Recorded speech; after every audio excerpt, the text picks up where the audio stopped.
To be a fan of mixed martial arts or to be involved in it, you gotta be a bit weird. And that's okay, there's nothing wrong with being different. We're all here after all, and as far as I'm concerned, we're all awesome. Even in our strange little MMA bubble, there are still a few that go even beyond that and make us collectively think, that guy is wired a bit differently, isn't he? And sometimes such oddities end up in the biggest promotion in the whole sport. So today we're going to celebrate the strange and unusual, and talk about 10 fighters who certainly broke the mold in that they were both elite enough to enter the UFC, and different enough to make this list. With tongue firmly in cheek, I'm Tommy from MMA On Point, and boom! Venom has arrived. That's right, MMA On Point is now officially partnered with Venom, the new exclusive outfitters of the UFC. This means you can use the code MMA On Point at checkout on Venom.com to scoop up 10% off every and all Venom gear. Clothing, equipment, UFC fight gear, all at the click of a button. More on that later, but for now, here are 10 weirdest fighters in UFC history.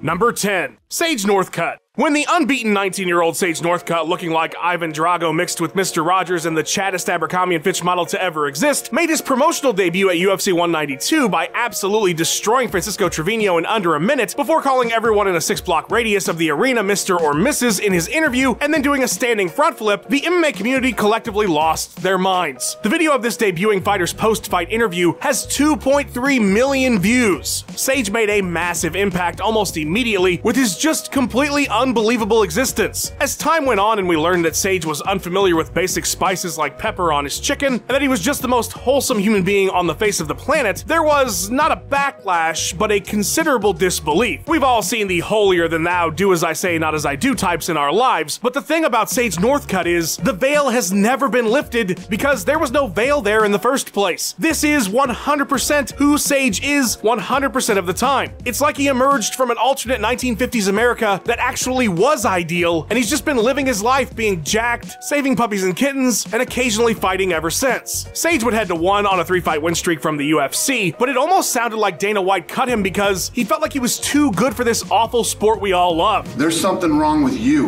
if you don't like Sage Northcutt. You know, he's the nicest kid in the world. Sage's very existence in MMA is an oddity and deserved a spot on our list. Number 9. Michel Pereira. What if life was just a video game and there was absolutely no consequence for what you did or how you did it? You might fight a bit like Michel Pereira does in the UFC. In just 5 short fights with the promotion, Pereira has broken every possible concept of what it means to be a fighter. You want to use up every ounce of your stamina in the first minute of the fight doing flips and other insane shit? Absolutely, go for it. All of it, in fact. Let's spin around, let's do some cartwheels, dancing, literal dancing. What benefit is there of doing a backflip while approaching your opponent? I have no idea, but Michel Pereira moves as if standing still would be death itself. And what's incredible is that his strange methods have worked somewhat. He scored a flying knee KO against Danny Roberts at his debut. He submitted Zalim Imadaev, both fights which earned him Performance of the Night. He beat Chaos Williams, the irony of his name not lost when fighting a guy who should actually be called Chaos. There have been setbacks. He flippy shitted himself out against Tristan Conley and would lose a decision. And he illegally kneed Diego Sanchez in a fight that might be up there for one of the weirdest of all time. I can't say that he's not a very entertaining kind of weird though, and for possibly the most bizarre style to ever grace the octagon, he's earned a spot on our list.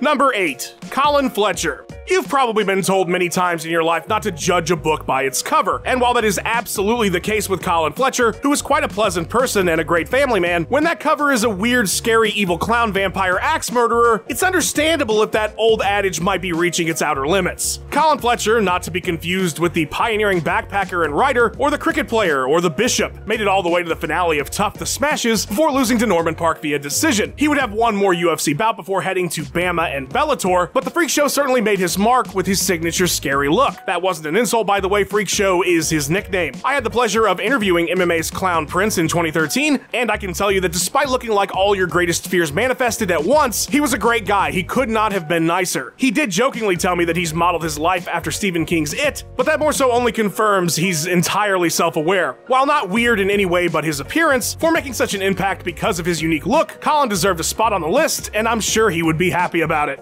Number 7. Kemo Leopoldo. Leopoldo. Very likely to be the first man to cause MMA fans to say, what in the actual fuck is happening, would be Kemo Leopoldo. Making his pro debut at UFC 3 against Crone Gracie, Leopoldo, who is a devout Christian, wanted to use this opportunity of being in the spotlight to amplify his religion's message. And to the surprise of absolutely everyone, during his walkout he would be preceded by teammates holding up Bible verses and come to the cage carrying a massive wooden cross. I say to the surprise of everyone because even the UFC didn't know. He assumed correctly that they wouldn't be too keen on him going full World Wrestling Federation, and so he sent the cross to the arena in pieces in bags marked training equipment. They never suspected a thing. Despite the truly bizarre entrance that has defined his legacy as an MMA fighter, Kemo would go on to have a fantastic showing against Gracie, losing via armlock but exhausting Hoist so much he would be forced to withdraw from the tournament. Kemo's intensity, build, tattoos, and devout religiosity made him a bizarre standout from the sport's early history, and while he was unable to trick the UFC again in any of his other 4 bouts for the promotion, his pudgy teammate Joe San would attempt to replicate his entrance at the very next event, but realized about 6 steps down the aisle that he was only 5'4" and didn't have the muscle mass to make the walk.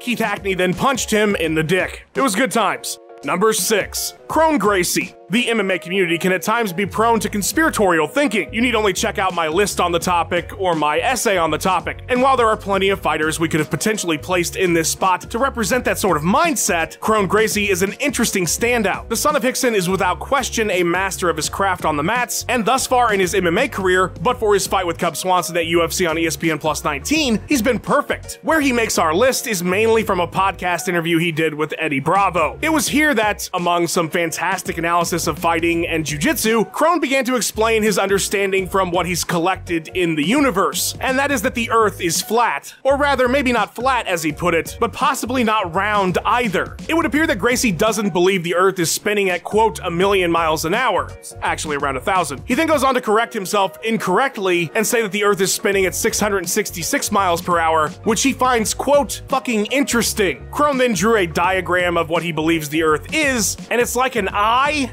This is the color, is where we live. We're in this dome. The thing when you understand the color of the eye, how everybody has eyes, and how the eye is like the center of everything. Like, we are the universe. I'm not entirely sure what he meant, but he would go on to mention that he thought that some sort of higher being was speaking through him, it seemed. I don't know. He also does that weird breathing thing that his dad does. Number 5. Yuri Prohaska. With just 2 fights in the UFC, Yuri Prohaska has made 2 things abundantly clear. He's one of the most dangerous 205-pounders in the world, and he's all kinds of different. His insane fighting style, his actual style, his reasons for fighting. I could write a 30-page essay trying to explain the complexity of this man's existence, and would fail miserably. After absolutely decimating Dominic Reyes with a spinning back elbow in his second fight, Yuri confessed that he'd not been training the move, but instead caught it with the antenna on his head. Yeah, that crazy hair, which he calls his war hair, is actually extensions, which he repeatedly throughout the week called his Wi-Fi antenna. All joking aside though, that's really just the surface of Prohaska's oddity. Yuri is a warrior philosopher of sorts, inspired deeply to live his life by the code found in the Book of the 5 Rings by the legendary swordsman Miyamoto Musashi. When Yuri isn't fighting, you might catch him reading a philosophy book or meditating in a forest where he considers the true nature of man. A bit of that came out in his most recent post-fight presser, where he mentioned that his ego would love the money, cars, girls, and parties,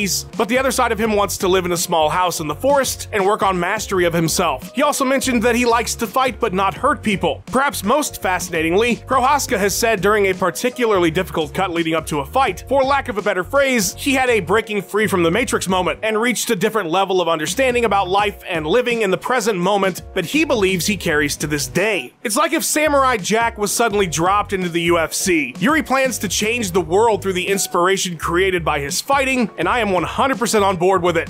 Number 4. Jason Miller. Has there ever been a more fitting nickname for any person ever than Mayhem for Jason Miller? While his time in the promotion was brief, he fought GSP once way back at UFC 52, and then returned to coach a season of The Ultimate Fighter and have 2 fights before getting fired for some sort of strange backstage incident that's never been fully explained. Miller absolutely made an indelible mark on the sport. To return to the UFC after 6 years as a tough coach would imply that Mayhem was well known outside the Zuffa umbrella, and that he was. Between the super popular MTV show Bully Beatdown and his unforgettable beatdown at the hands of the Scrap, Brat Pack following Strikeforce Nashville, Miller was known as a bit of a goof, a bit of an oddball, but also a competent fighter even if he was a wild card. His entrances are legendarily strange, as are his interviews, such as the time he, in character as Lucky Patrick from Here Comes the Boom, had a complete meltdown on the MMA Hour. That's it? You're gonna do this? Yeah, you fucking saw what I'm doing. Ma'am, this is not hey, you Andy Kaufman and... Stop calling me man! Okay. Not to mention a whole host of run-ins with the law, including a standoff he live tweeted and a bizarre incident where he sprayed a fire extinguisher all over a church while naked. His substance abuse issues have been well documented, and he's gone through his good and bad periods. That said, here's hoping he comes out the other side of his troubles happier and healthier, because for all his shortcomings, many fans have a soft spot for this MMA oddball.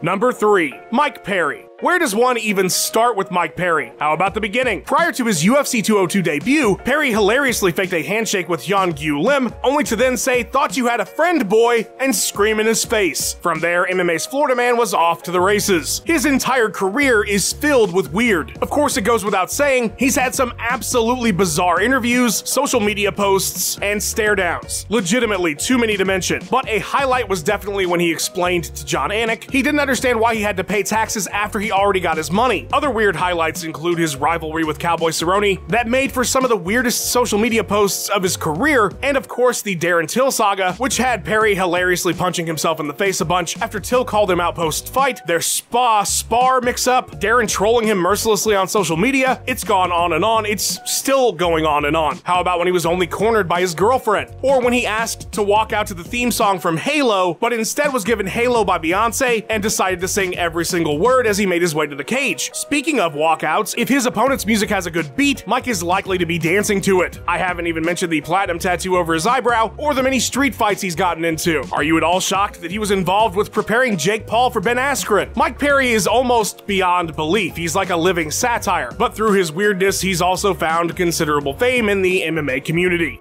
Number 2. Tony Ferguson. Tony Ferguson is the type of guy to be number 1 on our list at number 2. Let me start this entry by asking you your favorite Ninja Turtle. Tony's is Michelangelo. I know this because of his many stream of consciousness media scrums over the years. To experience one of Tony's interviews in its entirety is to go forth in life having fundamentally changed forever. The man is truly one of a kind, but it's not just when someone gives him a platform to speak. The dominant lightweight is known for his intense and bizarre training methods that are regularly posted on social media. One day he might be chucking baseballs into a tire or flipping a pad the size of a refrigerator. The next, he's blindfolded while working on takedowns against 2 sacks of flour tied together with jumper cables. I made that last one up, but for a moment you probably considered that it was real, and that is a testament to how wild Tony's training truly is. Then there's just all those weird, great moments. Too many to list. Startling Dana White several times during stare downs. Calling Conor and Habib McNuggets and tiramisu for the rest of eternity. Those 2 post-fight interviews where he called out Conor with literally the exact same verbiage. When he threatened to ankle pick Fabricio Verdum, healing his knee on his own in record time. Tony Ferguson has so many incredible and bizarre moments in his career that I've probably missed 15 of your favorites, which is why he absolutely belonged at the top of our list, even though he's number 2.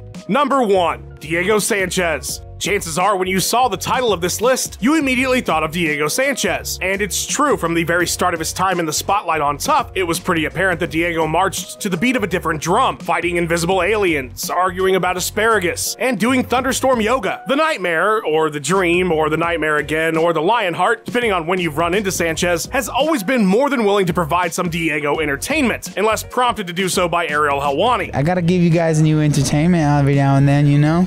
Can we see one right now? No. That's a little too much.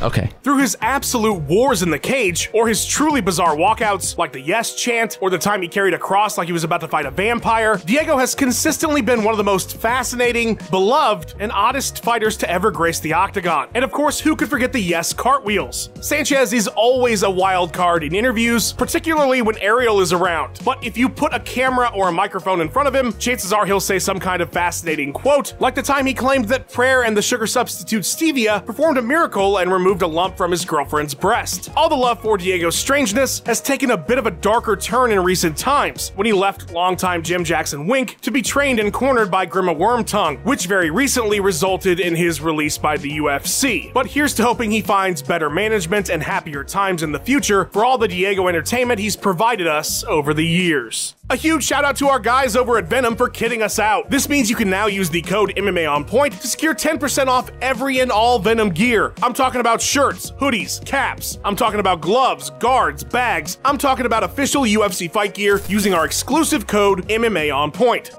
A big thank you to Ben Rosette, who provided that sweet tune you heard in the intro. Check out his music by clicking the link in the description and go give him a follow on his Instagram and Twitter page at Ben Rosette. Huge shout out to the legendary once and future King Tomas Welsh for editing this video together. Follow him on Instagram at Big Beat Visual. That's beat as in the band from Doug and not a forceful strike. Thanks for watching. Please give us a like and subscribe. We've got 3 new videos or more for you every single week. Let us know what you thought of the video in the comments below. Follow On Point MMA on Twitter and have yourself a wonderful day.